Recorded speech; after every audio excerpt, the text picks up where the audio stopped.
dia. Estamos iniciando mais um programa Despertar com Justiça e Paz. Todas as sextas-feiras, 8 da manhã, nós temos esse encontro cedinho, para que nós possamos animar a nossa ação no final de semana e, assim, podermos multiplicar as possibilidades nessa construção de justiça e paz. Hoje temos a alegria de termos conosco um dos membros da Comissão Brasileira de Justiça e Paz e um amigo querido de longa data. Bom dia, Chico Alencar.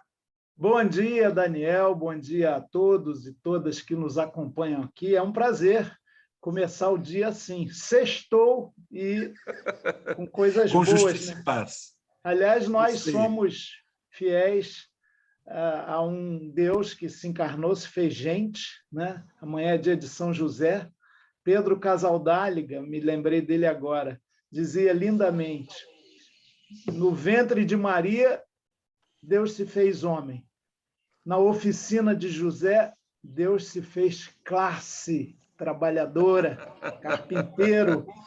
Olha, E hoje nós vamos ótima falar memória. de paz, não é, Daniel? Esse é o tema do nosso programa. Pois é bom lembrar que o anúncio do Natal foi cantado pelos anjos. Glória a Deus no mais alto dos céus e paz na terra às pessoas de boa vontade. Esse é o nosso sentido de vida. Que bom, Chico. E antes da gente entrar propriamente no nosso tema, e até nós vamos trazer aqui o pronunciamento do Papa, a que nós nos referimos, né? Esse apelo para que nós não tenhamos uma corrida armamentista, mas, sobretudo, o objetivo do nosso programa de hoje é oferecer elementos que nós temos que considerar, uma vez que a avaliação da maioria de nós é que a mídia tem sido bastante severa em ocultar uma das versões da história e apresentar a outra. E você, entre tantos atributos que tem, como também é de origem historiador, nós queremos um pouquinho, e sempre nosso programa começa assim, Chico, um pouco dizendo, porque essas pessoas pensam que de um dia para a noite se chegou nessa estrutura, nessa possibilidade de contribuição que uma pessoa como você tem, mas conta para a gente um pouquinho a sua história, né? Como que tudo começou? Como é que você despertou para esse compromisso com os pobres? Você foi alguém que cresceu dentro da igreja mesmo, veio dos movimentos sociais, aí uns minutinhos, tranquilo, calmo, para que a gente possa mostrar e apresentar as pessoas que aqui nós convidamos para entrevistar sobre temas muito arrojados, como esse que teremos hoje. Mas, afinal de contas, quem é esse Chico Alencar? Qual é a sua história para chegar nesse lugar de contribuição e de testemunho que você tem hoje, Chico? Conta para nós, por favor. Bom, Daniel, resumidamente, eu sou um homem comum, né? Uma pessoa que crê em Deus e dá graças à vida, todo dia, quando eu acordo. Pai de 4, Emanuel, Ana, Lia e Nina. Avô de 6, tudo piquititinho. Do Tom, que é o mais velho, esse já está um pouco crescidinho, com 9 anos. E tem também a Olívia, o Bento, a Aurora, a Clarice e o Santiago. Isso é bênção, são flores do caminho. Me sinto uma pessoa muito querida, embora, óbvio, na vida haja sofrimento, dor, perda, isso é inevitável, a gente tem que saber lidar com isso sem desanimar, sem se deprimir, sem desesperar, esperando contra toda desesperança. Meu pai piauiense, eu já estou aqui nesse mundo há 7 décadas. Meu saudosíssimo pai nos deixou quando eu tinha 12, 13 anos, então eu tive esse buraco aí, mas o meu pai piauiense, de Alto Longar, era agnóstico, e minha mãe paulista, do interior de São Paulo. Tem uma música do meu xará e amigo Chico Buarque, que chama: o meu pai era paulista, meu avô pernambucano, o meu bisavô mineiro, meu tataravô baiano. Vou na estrada há muitos anos, sou um artista brasileiro. Pois é, eu tive pai piauiense, mãe paulista, muito piedosa. que me levava à missa ainda menino todos os domingos. Ainda peguei as missas em latim quando criança, não entendia nada. Quando o padre falava sum, sum, corda, corações ao alto, eu ficava olhando para ver se eu achava alguma corda ali subindo. Mas depois ela conseguiu uma bolsa, eu fiquei órfão de pai, a nossa família ficou com dificuldades financeiras, conseguiu uma bolsa no Colégio Marista São José, aqui no Rio de Janeiro. E ali tinha uma religiosidade muito ortodoxa, muito pouco atraente, muito punitivista, mas ainda assim eu sou grato aos irmãos maristas, porque tinha um elemento, apesar de tudo, da solidariedade humana. Daí para entrar para a JEC, Juventude Estudantil Católica, graças, inclusive, a alguns padres subversivos, como que depois ficou um pouquinho mais moderado e foi bispo de Piracicaba. Ele era aqui do Rio, Dom Eduardo Quaique, que já partiu.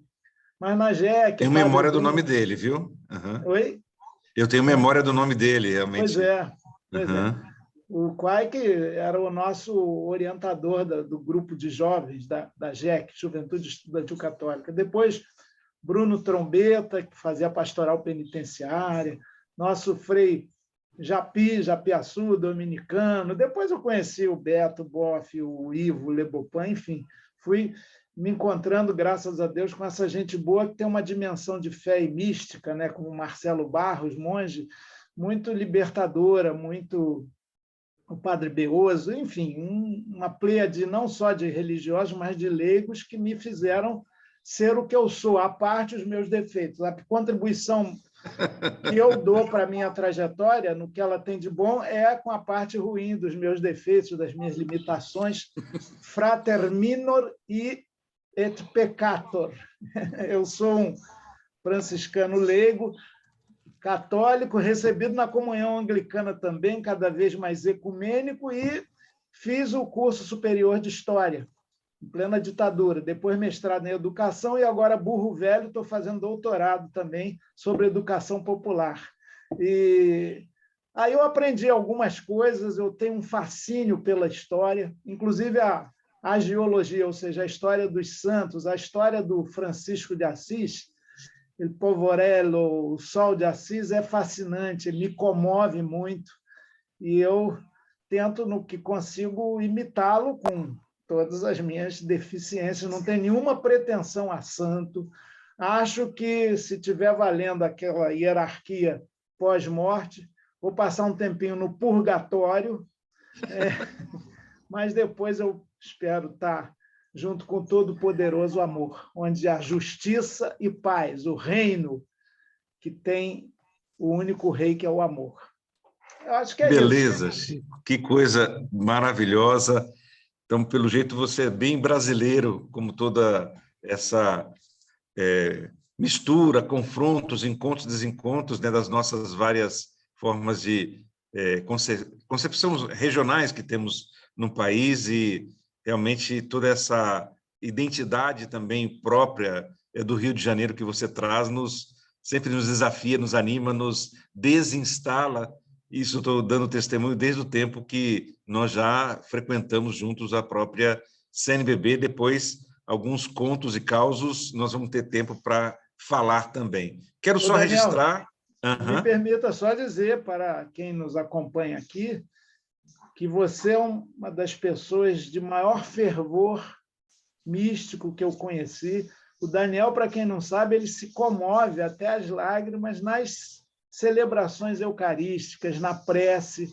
É admirável essa sua devoção, essa sua feição, que é humana e é divina. Muito bacana, né? Parabéns. Eu fico sempre... Que é isso? Eu gosto de partilhar o pão, a comunhão, quando você está, porque me inspiro muito na sua fé. E um outro dado que eu não coloquei, mas é importante, falei de filhos e netos, mas tem outras criaturas minhas. Eu escrevi 35 livros publicados, sendo alguns de história, alguns que fizeram até um certo sucesso, tiveram um certo marco na historiografia didática brasileira, como História da Sociedade Brasileira, Brasil Vivo, que saiu pela Vozes, 2 volumes, junto com Marcos Vinícius Ribeiro, Lúcia Carpe, Cláudio Secom, sempre em coautoria. E muitos livrinhos infantis, que eu adorei escrever. Teve um sobre a Constituinte brasileira, Passarinhos e Gaviões. Acho que congelou, hein, Daniel? Não sei se para mim. Pronto, voltou. Deu uma Isso, desculpa. congeladinha. Deu uma Deu, congeladinha. deu. Eu estou aqui no Centro Cultural de Brasília, esse lugar que foi a comunidade onde nosso querido Padre Thierry, a todos e a todas que nos acompanham sabem, e eu sei do carinho de toda a atuação do Thierry também no Rio de Janeiro, nos tempos Isso. do Ibrades, no Rio, né? E Foi ele quando sempre eu estava aqui com conheci. aquele sotaque carioca, belga que ele Carioca, trazia. carioca belga. E aqui a gente está num seminário nacional, então, para pensar uma campanha de denúncia das violências que estão acontecendo. E como começa a nossa agenda aqui às 9 horas, eu tive que vir mais cedo, eu que moro na periferia aqui, para que nós pudéssemos estar juntos, né? Mas eu queria, Chico, registrar que nós estamos muito bem acompanhados, nosso querido Laudelino, nosso companheiro de comissão do Laicato, a irmã Helena Andreão, que está lá com os pescadores, ainda nesse processo todo, de toda a lama que a Vale derramou no Rio Doce, né? Continua lá, a Sulamita Buriti, Paulo César dos Santos, Padre Lopes, lá do Ceará, manda abraço para você também. Então, só para dizer que nós estamos em boa companhia. E agora, então, eu queria que a gente pudesse já, fazendo a transição para o nosso tema do dia, nós vamos ouvir, então, esse apelo do Papa Francisco, e a partir dele, então, Chico, eu volto depois para fazermos algumas questões. Acho que é importante que nós, nesse tempo, possamos valorizar e escutar desse nosso querido irmão maior na fé, que é Papa Francisco, o que ele tem a nos dizer nesse momento tão desafiador como é o do conflito que hoje se desenvolve naquela região da Ásia-Europa, vamos dizer assim, né? Vamos nós. Perdonaci la guerra, Signore.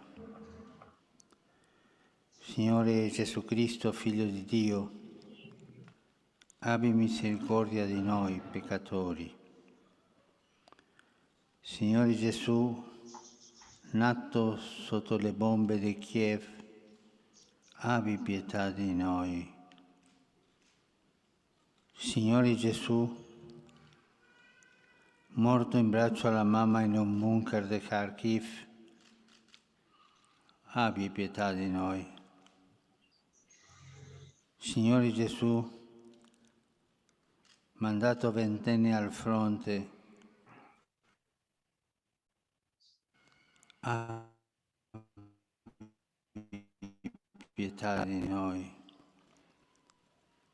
Signore Gesù, che vedi ancora le mani armate all'ombra della tua croce, abbi pietà di noi. Perdonaci, Signore.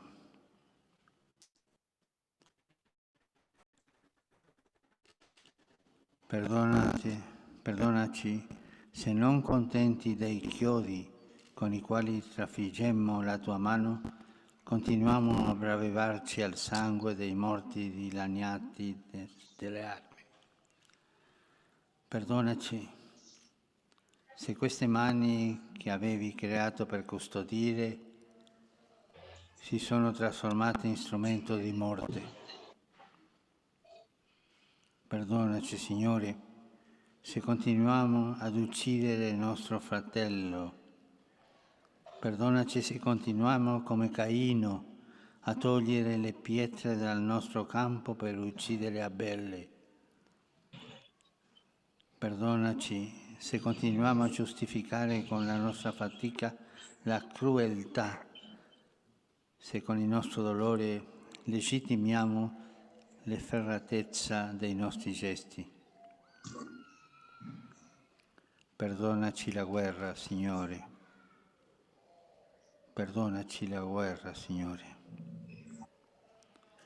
Signore Gesù Cristo, Figlio di Dio, ti imploriamo, ferma la mano di Caino, illumina la nostra coscienza, non sia fatta la nostra volontà, non abbandonarci al nostro agire.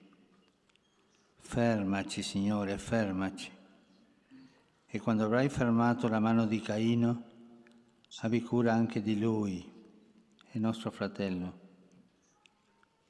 Oh Signore, poni un freno alla violenza. Fermaci, Signore. Amém. Bom, com essa oração, apelo do Papa Francisco, a gente abre a temática do programa de hoje, pedindo, Chico, a sua ajuda na compreensão desse conflito. O que essa grande mídia nos esconde? A guerra é sempre uma falência da humanidade. E que interesses estão por detrás disso? Por que, nesse momento, acontece um conflito como esse? Nos ajude a entender, Chico, por favor. E a gente, assim, prossegue depois no nosso diálogo e conversa. Contigo a palavra. Melhor compreensão é aquela que é buscada conjuntamente, compartilhada. Então, vou trazer algumas reflexões, algumas informações, mas é um processo, né?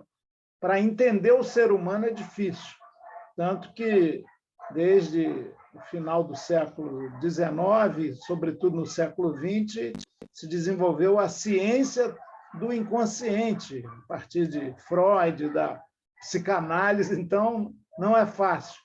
Esse bichinho que dizem ser o mais inteligente do planeta é também, como a oração do Papa Francisco, tão tocante, revelou, extremamente cruel, perverso, que tem, às vezes, o gosto estranho de eliminar o seu igual, de eliminar o que é diferente e próximo.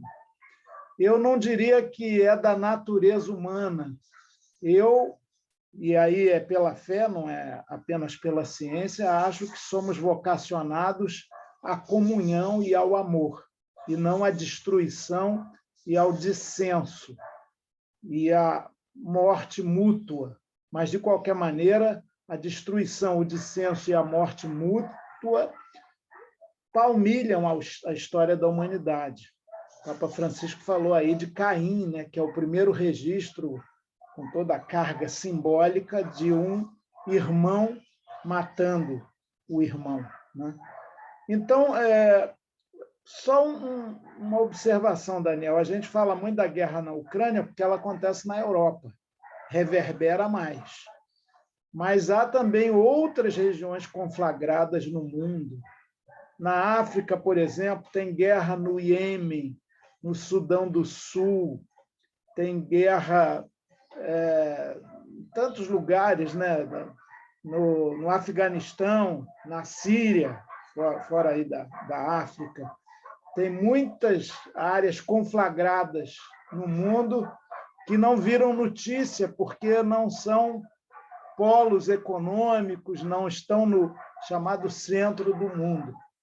O que não retira também a estupidez e a atrocidade dessa guerra na Ucrânia. Eu gosto sempre de lembrar que os povos russo e ucraniano são irmãos. Outro dia falei lá no nosso encontro do diálogo pelo reino, que muito me honrou, que os grandes escritores russos, eles se dizem tributários do Gogol. Dostoiévski falou que toda a literatura russa vem do capote de Gogol, que era ucraniano, né? Então, é o povo eslavo, é o povo russo. No século IX, existiu o Principado de Kiev, que envolvia todas essas regiões. Então, há uma vocação de unidade. Com a Revolução Russa de 1917, Lenin e Trotsky tiveram a sabedoria de reconhecer as identidades, as culturas, as singularidades daqueles povos todos, e por isso foi fundada a União das Repúblicas, no plural, Socialistas Soviéticas. O soviete era a reunião de operários, camponeses e soldados, a base da sociedade, para construir uma desejada democracia popular. Bom, os descaminhos da Revolução Russa, depois, o stalinismo, aí é um outro capítulo da história da humanidade. Aliás, muitas revoluções generosas na sua origem depois se perdem. A nossa própria religião católica, e aí não é uma revolução política propriamente, meu reino não é deste mundo, mas o mesmo Jesus que afirmava isso para espanto dos que queriam o poder material imediato, dizia, rezava, aliás, Pai, não peço que os tire do mundo, mas os livre do mal. Então, nós estamos comprometidos com a encarnação, viver no tempo e não desconhecer o mundo e as suas realidades, mas combater o mal que existe nele, que é o egoísmo, a acumulação, a indiferença, o ódio de classes. Mas, de qualquer maneira, a gente vê que, mesmo no cristianismo, houve desvirtuamentos terríveis. Em nome de Deus e de Cristo, se matou, se dominou, se expandiu de maneira imperial e se adorou mais ao dinheiro do que a Deus, indo à prática na direção contrária da prédica. No caso específico da Ucrânia, a gente tem que ter esse olhar da história ali, do desejo dos povos de vivenciar sua irmandade e de governos que, muitas vezes, tanto na Federação Russa quanto na Ucrânia, não representam plenamente essa ânsia de igualdade, de colaboração, de cooperação entre os povos. Então, eu, sinceramente, para falar da realidade atual, entre Putin e Zelensky, não fico com nenhum dos dois, embora, é verdade, ambos foram eleitos, e, no caso do Putin, reeleito e reeleito. Mas o poder também traz seus vícios e suas vontades absolutas de mando. Dentro dessa complexidade, porque, de fato, tem um pano de fundo internacional, e aí a gente tem que voltar, não vou lá ao século IX do Império de Kiev, nem no século XIX, XVIII, de Pedro o Grande, czar de todas as Rússias, nem mesmo a época do stalinismo e da Ucrânia como parte da União das Repúblicas Soviéticas.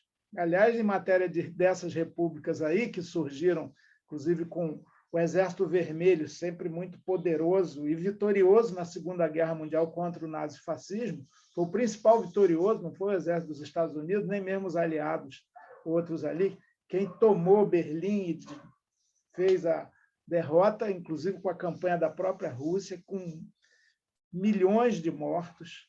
Certa feita, eu estava em Brasília exercendo mandato, o embaixador já da Rússia, não era mais da União Soviética, ele nos convidou uma pequena comitiva de deputados, fomos na embaixada, e ele disse, não há uma família russa que não tenha um parente morto, ou mais ancestral na Primeira Guerra ou na Segunda Guerra Mundial. Então, é coisa da ordem de mais de 30 milhões de pessoas mortas, e ainda assim a Rússia, a União Soviética, venceu, ajudou a vitória contra o nazifascismo na Segunda Guerra Mundial. Pois bem, depois da Segunda Guerra veio a chamada Guerra Fria, o mundo bipolar, o equilíbrio armado e crescentemente nuclear. Aí foi criada a OTAN como uma organização militar. De início, ela tinha, em 1949, 15 países membros. Hoje ela tem 30. Então, é inegável o expansionismo militarista da OTAN, sob a égide dos Estados Unidos, dentro dessa conformação hoje da União Europeia. Tem interesse econômico, militar, geopolítico por trás disso.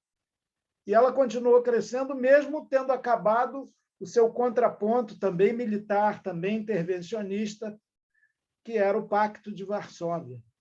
Então, a OTAN não é uma inocente organização, né, desinteressada, construtora da paz do mundo e da igualdade entre as nações. Não, ela expressa interesses geopolíticos e econômicos muito fortes e que se sentem abalados com a emergência da China e com a chamada nova rota da seda. O mundo não é mais bipolar.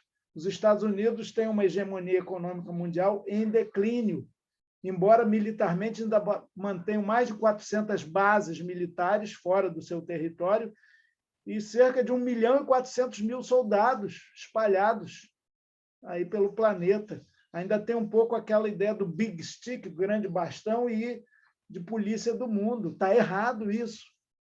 Você não pode desconhecer essa realidade. E, por isso, Putin vive alegando, nós estamos sendo asfixiados, isolados, e aí sobra para a Ucrânia, embora haja áreas da Ucrânia, como aquelas províncias separatistas, onde a maioria da população, como aconteceu na Crimeia, quer uma vinculação com a Federação Russa, que é aquilo que agora o governo russo reconheceu como república autônoma. E aí o governo central de Kiev reprimiu também lá com dureza. O bombardeio sobre a Ucrânia é abominável, é um horror. E a primeira vítima de toda a guerra, ainda mais as guerras modernas, não é nem a verdade, embora a gente tenha visto, como você destacou, Daniel, nas narrativas aí sobre a guerra, uma mentira e uma parcialidade da imprensa, da grande mídia ocidental, impressionante. Mas a primeira vítima é a população civil. Não é irrelevante, a gente não tem que naturalizar nem a guerra. 23º dia. Aí dizem os líderes do mundo, talvez acabe em abril ou maio. Enquanto isso, tem gente sofrendo, tem gente morrendo, tem criança afetada, tem família destroçada e tem 2 milhões de refugiados. Eu penso que as pessoas, para além das análises históricas, políticas, que acabam sendo sempre frias, façam a verdadeira prática do amor ao próximo, que é se colocar na pele dos outros. Vocês já imaginaram o que é você ter que se refugiar e sair do seu próprio país, com idosos, com crianças, e ir rumo ao desconhecido, buscando sobreviver? O drama dos refugiados em qualquer lugar do mundo, o Papa Francisco fala muito nisso, é tremendo, é terrível. Portanto, e aí encerra essa digressão inicial e já longa, acho que todos temos que nos empenhar por um cessar-fogo imediato, paralisa a invasão, para de jogar bomba. Os ucranianos também, claro, nesse caso, cessarão a reação, compreensível até, aos tanques russos, aos mísseis que pararão de ser atirados, porque, ainda que se fale sempre que os alvos são militares, tem a sequela, tem os efeitos colaterais que atingem, ou pelo menos estilhaços, em teatros, em hospitais, em vários lugares, em casas, em residências. Então, isso não pode continuar. E eu vejo, hoje parece que o Biden e o Xi Jinping vão conversar. Tem que haver um acordo efetivo, como também anunciam que o Putin e o próprio Zelensky vão dialogar, os dois diretamente. Isso é muito importante, né? Porque... E aí, em negociação de paz, tem que haver concessão de parte a parte. Não tem jeito, né, Chico? No centro dessa mesa de diálogo tem que estar algumas coisas fundamentais. Primeiro, o respeito à soberania dos povos e aos direitos humanos. Segundo, um acordo de progressiva desmilitarização. Terceiro, um respeito, é claro, não só à soberania dos povos, mas das nações também. E nenhuma ocupação militar, porque, para falar do outro lado, né? Israel, que está, curiosamente, tentando mediar a paz, desde que ocupou as colinas de Golã, na Guerra dos 7 Dias, nunca mais saiu de lá, apesar das seguidas resoluções da ONU, e fustiga os palestinos para abrir campo, espaço para os seus colonos em território que devia ser palestino. Então, ali é uma região explosiva do mundo também, onde o imperialismo, que quer dizer expansão do seu império, tem que parar. Eu fui uma vez, foi curioso, Daniel, porque tem, às vezes, a Câmara faz comissões parlamentares para viagens internacionais. Quando tem alguma Sim, Chico. conferência em Paris, tem 100 deputados disputando 7, 8 vagas. Aí, uma vez, tinha um encontro na faixa de Gaza. Eu estava lá na sala, não Só tem você nada. que se dispôs. Quem deseja ir? Eu levantei o braço, quando olhei para trás, ninguém. Mas fui. E eu vi a situação daquela população espremida entre o mar, com canhoneiras do governo de Israel lá na linha do horizonte do mar, e as fumaças que vinham de bombas atiradas. Então, é uma situação de tensão permanente que só a negociação num mundo nuclearizado pode levar a bom termo. Se não, e aí eu encerro repetindo Einstein, que disse, ele morreu em 1955, viveu a Segunda Guerra Mundial. E o Albert Einstein, físico, disse o seguinte, olha, nós vimos como foi a Segunda Guerra Mundial e o seu poder de destruição, mas eu posso afirmar que a Terceira Guerra Mundial vai ser com bombas nucleares, e a quarta, se sobrar humanidade, vai ser a pedra e pau. Então, a gente tem que ter sensatez. Nessas referências todas, Chico, você já acabou colocando alguns elementos que podem basear um diálogo e um entendimento nessa situação, ainda na avaliação de muitos de nós, é muito interditado, muito difícil ainda, mas eu queria continuar tanto registrando, a Nazaré, da Comissão Dominicana lá de Goiânia, nos acompanha, a Nadine e Borges, Solange Carvalho também, a Vera Siqueira, e as pessoas estão agradecendo essa aula de história da humanidade, como estão dizendo aqui, e não só a humanidade enquanto perspectiva histórica, mas a humanidade no sentido de valores que você tem trazido. E nesse gancho é que eu emendo um pouco nessa outra rodada, que valores, que reflexões, que luzes as palavras, os gestos, a profecia de Papa Francisco e do próprio magistério da Igreja, eu sei que você tem um largo conhecimento também, pode trazer nessas situações, porque o que você está dizendo é justamente isso, né? Quer dizer, se tem um foco na guerra terrível e sempre violenta nesse conflito na Ucrânia, mas as outras ficam, parece que minimizadas, parece que são conflitos menores, né? E a partir daí, então, a necessidade, primeiro, desse olhar amplo, e depois, então, de outras providências. Queria que você pudesse um pouco caminhar nesse pensamento de Francisco, nesse apelo que ele nos faz, para também ver, para você, o que são os elementos chaves dos gestos, da mensagem de Francisco, que possam iluminar esse momento da nossa história da humanidade, então. Por favor, Chico. Pois não. Ô, Daniel, o sofrimento, a dor, a agonia de uma pessoa que viva no Afeganistão ou em Mianmar é rigorosamente o sofrimento e a dor de alguém que viva na Ucrânia, nos Estados Unidos, no Brasil, na França. Então, não há diferença.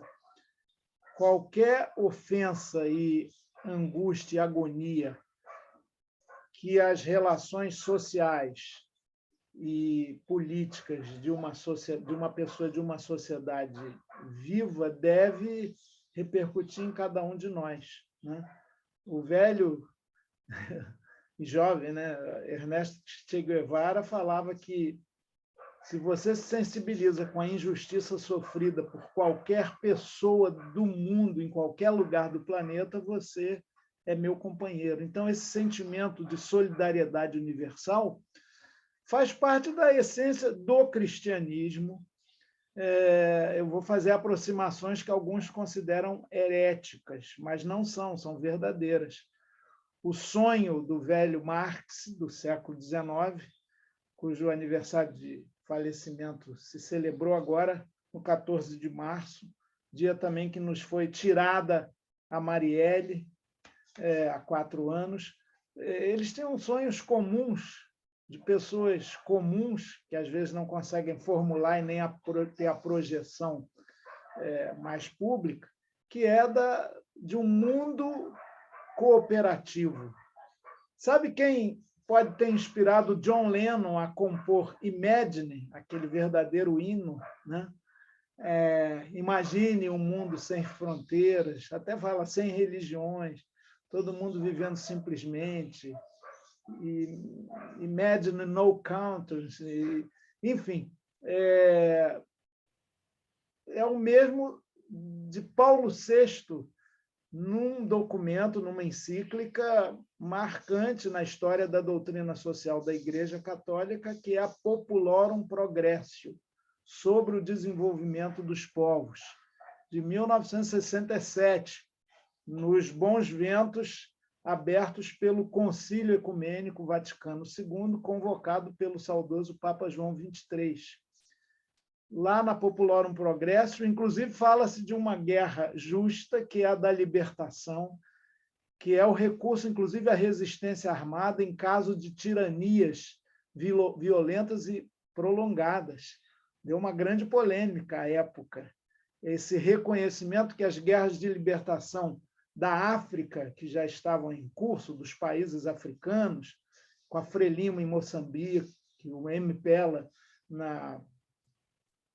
em Angola, o Mandela na África do Sul, enfim, eram lutas de libertação contra a opressão justas, que chegavam ao nível extremo da resistência armada. Mas o que a encíclica do Papa Paulo VI dizia? Sobre o sonho, a aspiração de um governo mundial cooperativo.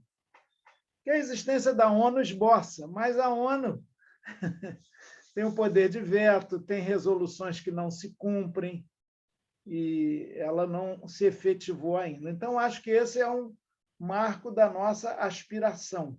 Acho que nós não veremos na nossa passagem aqui na Terra esse mundo cooperativo, igualitário, porque isso pressupõe mudança nas relações econômicas, que são muito desiguais e muito injustas.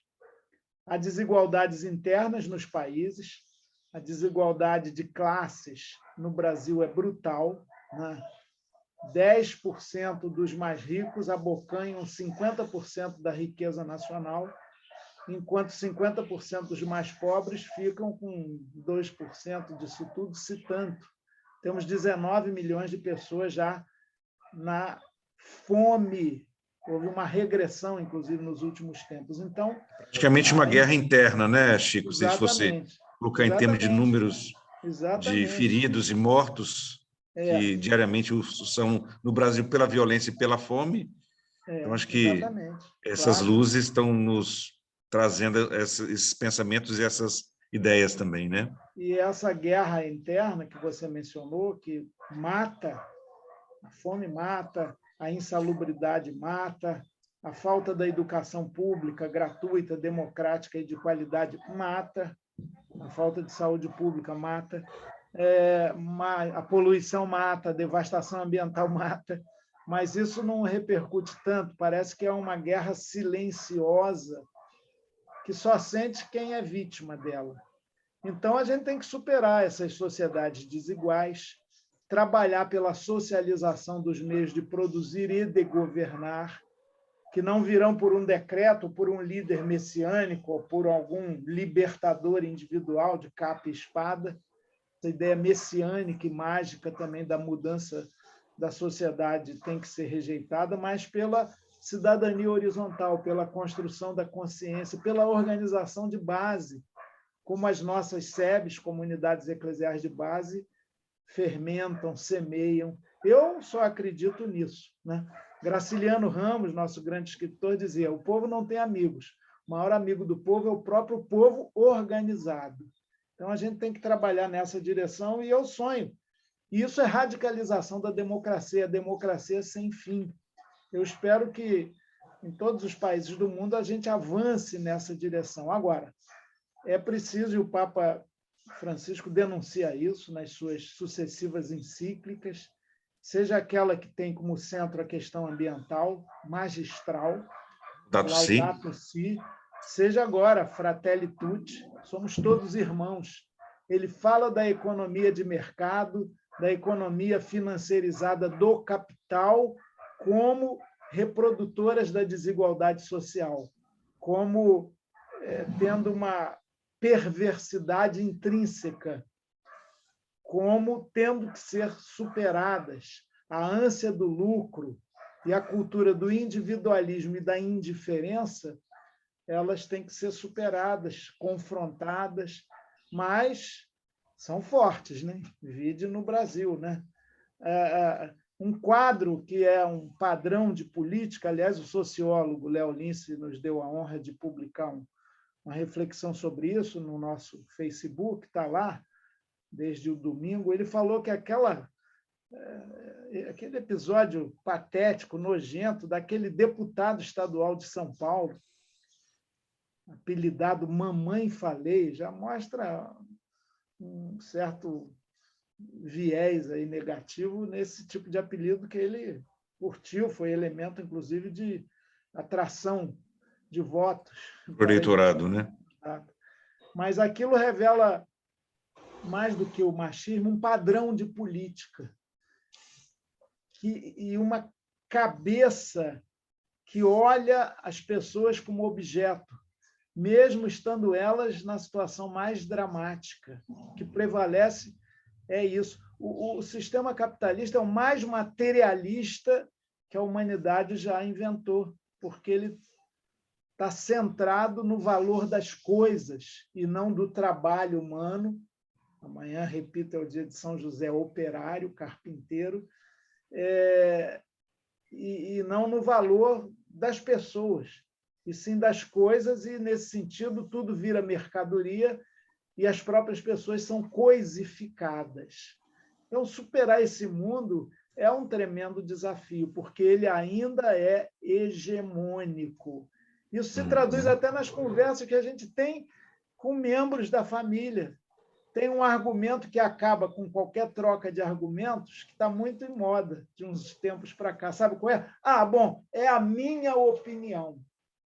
E aí, dentro dessa opinião, ninguém mais tem como acessar um argumento, uma reflexão, né? E com isso a gente vai ficando na média baixa, na média que se submete e naturaliza essas violências, né?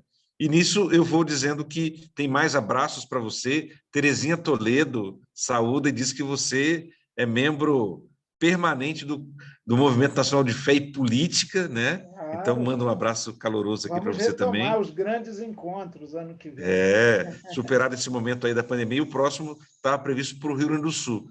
E é nesse sentido do que fazer, Paulo César também aqui Santos coloca aqui algumas questões interessantes para a gente poder refletir juntos, né? Justamente, Marcílio Oliveira, né? Coloca justamente, deseja aí, te abençoa, que Deus continue te abençoando sempre. O Sérgio Custódio, lá de Patinga, também saúda, coloca, nos parabeniza e coloca justamente esse didatismo. Como que a gente está precisando de ter momentos como esse, onde alguns elementos centrais sejam colocados em relevância, porque também nós estamos sofrendo, como algum diz aqui, um bombardeio de informações, e com isso a gente também fica um pouco... E é nesse sentido que eu vou para essa última rodada, né? Você viu que o nosso programa é dentro do método Ver, Julgar e Agir, né? Então, com essas luzes e diante dessa realidade que você falava, o que é o nosso papel, né? Você me perguntava quem é que acompanha o programa, Daniel. Eu falei, agente de pastoral das várias pastorais sociais e também que participam das comunidades, do laicato, das comunidades eclesiais de base, membros de comissões municipais, educadores e educadoras e lideranças de movimentos sociais, né? E aí, se você tem alguma dica de artigo que possa dizer, ou de blog, porque também boas fontes são sempre relevantes nesse caso, porque são informações que precisam ser continuadas. Então, aqui é um pouco esse campo, Chico, diante dessas luzes e para a gente enfrentar essa realidade, porque, às vezes, o sentimento nosso é de impotência, né? Mas a gente pode fazer alguma coisa? O que a gente pode fazer, né, diante dessa reflexão que estamos fazendo aqui? Paz e guerra, vamos dizer assim, é a síntese, né? Para que a gente não se acomode, não se sinta também marionete na mão dessa grande manipulação que a mídia tem feito. Mesmo a mídia grande, eu me alimento, eu leio diariamente o jornal O Globo, Folha de São Paulo, porque são os que têm mais equipe, estrutura, são empresas, para informar o UOL, G1, essas coisas. É inevitável você passar por lá. Agora, às vezes, esses órgãos da mídia grande, da imprensa dita corporativa e empresarial, abrigam, às vezes, nem sempre, e aí eu não falo da posição editorial deles, mas abrigam artigos e reflexões. É claro que hoje a gente tem essa riqueza, que tem a ver com a profusão de informações, a gente não dá conta, né, dos blogs, dos sites e tal. Tem, volta e meia, se faz uma lista dos sites progressistas, confiáveis, eu recebo isso com frequência. E eu escrevo, por exemplo, toda semana para Fórum, tem o 247, tem o Opera Mundi, tem a Terra, né, é redonda. Tem com artigos muito alentados. Outro dia eu comentava, Daniel, você estava lá até ajudando a organizar o encontro com o Diálogo do Reino, sobre um artigo interessante do Boaventura Souza Santos. Ele conhece bem da Europa, de onde vive, né? E sobre a OTAN e a responsabilidade dos países da Europa que não promovem efetivamente a paz, apesar de se dizerem totalmente artífices da paz no mundo. O artigo muito bom, eu te mandei, né, o link. Mandou, e aí eu posso, então, aqui reproduzir para quem está nos acompanhando aqui já no próprio bate-papo, como uma dessas. Então, uma primeira ideia sua é justamente se informar, mesmo ler a grande mídia com olhar crítico, com esse senso crítico, e o que mais? O que mais fazer? Eu acho que aí é abrir o debate, né? Enfrentar a pedreira do é a minha opinião. Aliás, para você ver como isso tem a ver com o liberalismo extremo e o individualismo, né? Não, sou eu, é a minha opinião e está acabado, e não tem discussão. Falou, está falado, não tem discussão. É o que eu penso.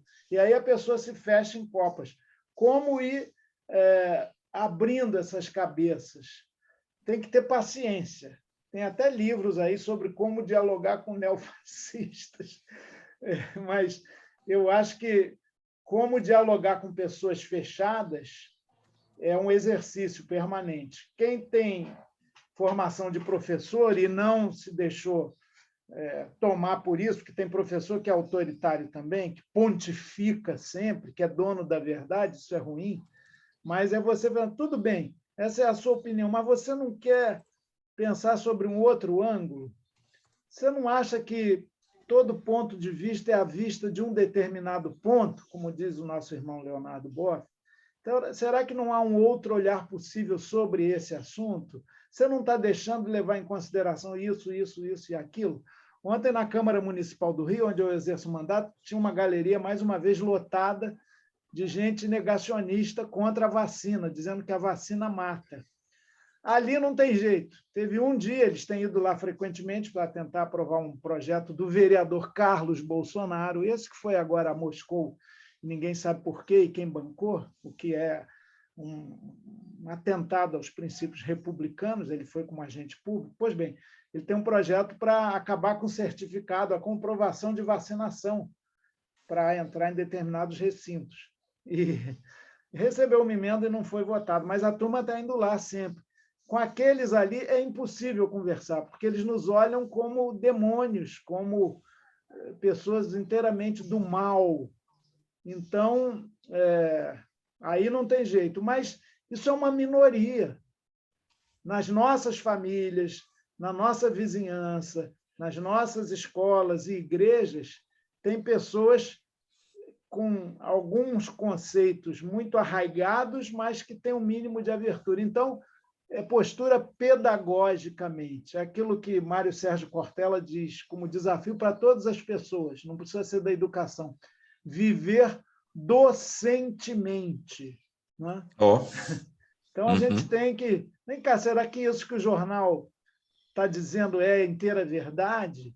Né? Agora, no caso da cobertura da guerra da Ucrânia, que você só tem um lado. Agora, mas nas questões econômicas também. Você vai na Globo News, só tem economista neoliberal.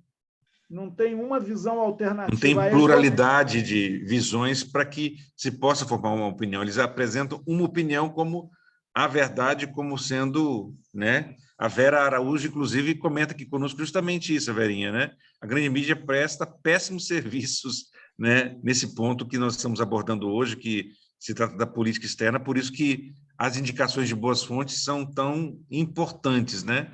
E talvez você esteja nos propondo, nesse dia que antecede ao dia de São José, uma tarefa ou uma vivência quaresmal, né?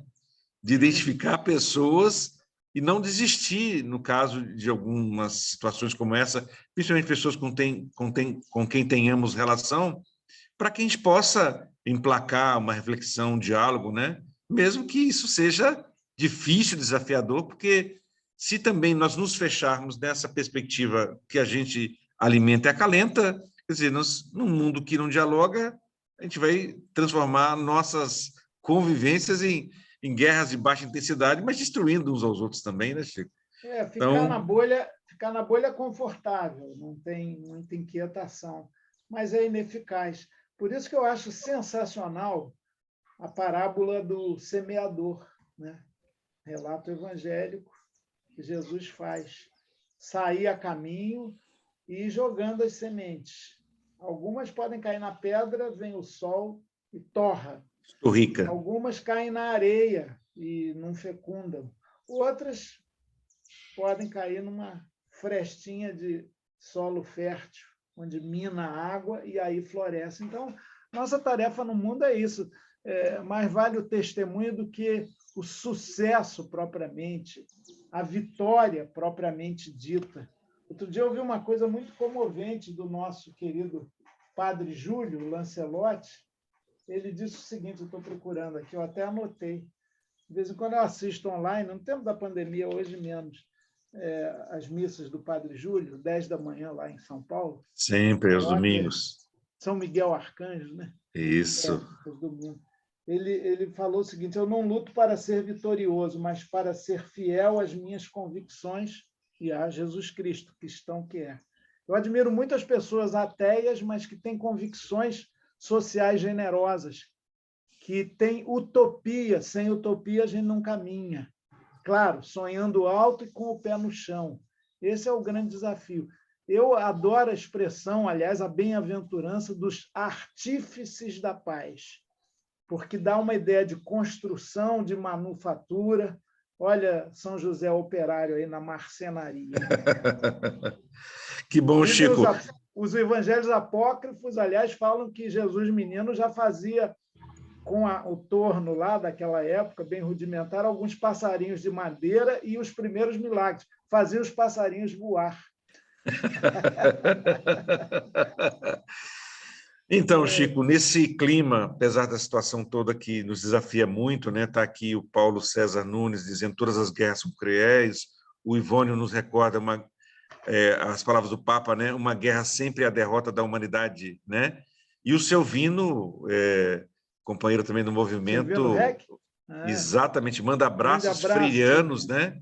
Para você e para todos nós aqui. E eu queria, então, abrir essa última rodada contigo para que você pudesse se despedir, deixar essa mensagem, dizer onde que as pessoas também podem se alimentar dessa alegria serena na simplicidade, que é o seu testemunho de vida política, que é um lugar de tanta dificuldade, mas que é um lugar excelência da caridade também, né? Eu acho que os textos da Fratelli Tutti apresentam muito bem, de forma muito didática, como você também o é, nessa perspectiva. Então, abro esse momento para uma palavra final sua e assim a gente vai concluindo, convidando já as pessoas, todas as sextas-feiras, a gente tem esse programa Despertar com Justiça e Paz, e sempre trazendo temas da conjuntura ou relevantes para que a gente possa alimentar a nossa esperança no melhor sentido, já que Selvino entrou com abraços freirianos, né? Do esperançar, né? E a partir daí, então, a gente se dedicar. Então, o que poderia ser uma mensagem aí para nós e algumas dicas de última hora, Chico, para continuar alimentando a nossa utopia? Daniel, olha, mas eu também sofro, tenho mau humor, tenho agonia, angústia, horas ruins, né? Minha visitação aos infernos, a vida tem perdas, derrotas, desencantos, né? Isso, às vezes, quando eu deito, eu peço muito a Deus para poder, não para ter qualquer favor, benefício, mas para suportar as derrotas, as situações difíceis, as perdas, inclusive do ponto de vista pessoal. Mas isso é verdade, eu gosto de gente. Como diz o Caetano, numa canção chamada Terra, gente é outra alegria diferente das estrelas. Gente é para brilhar, não para morrer de fome. Aí o Caetano se inspirou no Mayakovsky, que falava um pouquinho diferente. Gente é para brilhar, esse é o meu slogan e o do sol também. Olha que bacana, lindo, né? Eu acho que Lindíssimo. o que eu posso desejar é que a gente tenha essa teimosia na iluminação, na comunicação, no diálogo, na superação de todas as opressões e ignorâncias, porque a estupidez, a idiotice, a ignorância perderam a modéstia no Brasil de hoje. Aliás, estão até no poder oficial, a despolitização, o raso, o imediato. Isso tudo está muito forte, né? E esse ano é um ano decisivo. Nós temos agora em curso a campanha da fraternidade, que é a campanha pela educação pública, né? Outro dia eu vi uma coisa também muito alvissareira da própria CNBB. O Dom Joel, meu conterrâneo, ele está na direção, e ele disse uma coisa interessante. É preciso não restringir a educação aos aspectos cognitivos e mercadológicos, mas perceber que o ser humano, além de razão e inserção no mercado de trabalho, é também, por exemplo, sentimento, solidariedade, compromisso socioambiental. Que o processo educacional não forme apenas máquinas racionais para o mercado, mas para alargar horizontes da pessoa. Olha, Dom Joel, hein? Tá bom. Coisa boa. Eu acho que a campanha da fraternidade, com o tema educação, permite muito abrir esse diálogo. Por isso que alguns setores ultraconservadores, aqueles do "é a minha opinião", têm sido contra as campanhas da fraternidade ultimamente. Até isso, dentro do seio das igrejas, né? Então, acho que o chamamento é isso. Nós vamos vencer, apesar de tudo, e vai haver paz no mundo, mas a paz não vem sem justiça. Opa! Não é? A paz é fruto da justiça. E é isso que a gente tem que lutar. Está junto com todos os povos do mundo, esse sentimento internacionalista é muito bonito, né? Na defesa do planeta Terra envenenado, nós vivemos um tempo de colapso ambiental, e na defesa da justiça social. Vamos juntos nessa luta, Daniel. Que bom, Chico. E eu quero terminar com as palavras da Malu Alessio, que é lá de Recife, Olinda, da comissão também, e que milita na educação, e ela fez isso antes de você falar sobre a campanha da Fraternidade sobre Educação, viu, Chico, né? Dizendo assim, que bom ter esse momento com o Chico, maravilha, é o meu sentimento e de muitos que estão aqui também. A Helena Rosa termina também dizendo: permanecemos mobilizados em busca da justiça e paz, e agradece o programa de hoje em busca de um verdadeiro bem viver, né? Como parte desse movimento nosso nacional de fé e política. Ela agradece e, em nome dela, também te agradeço. Teremos outros momentos, viu, Chico? Coragem. Daniel, só uma pergunta.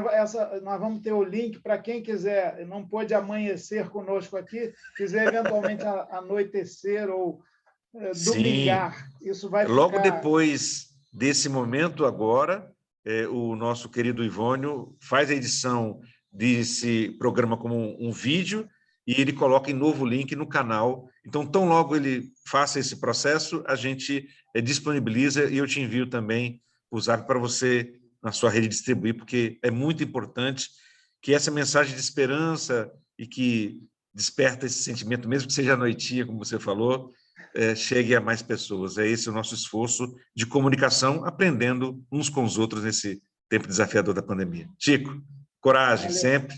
Com Paz e Deus. bem. Obrigado. Amém.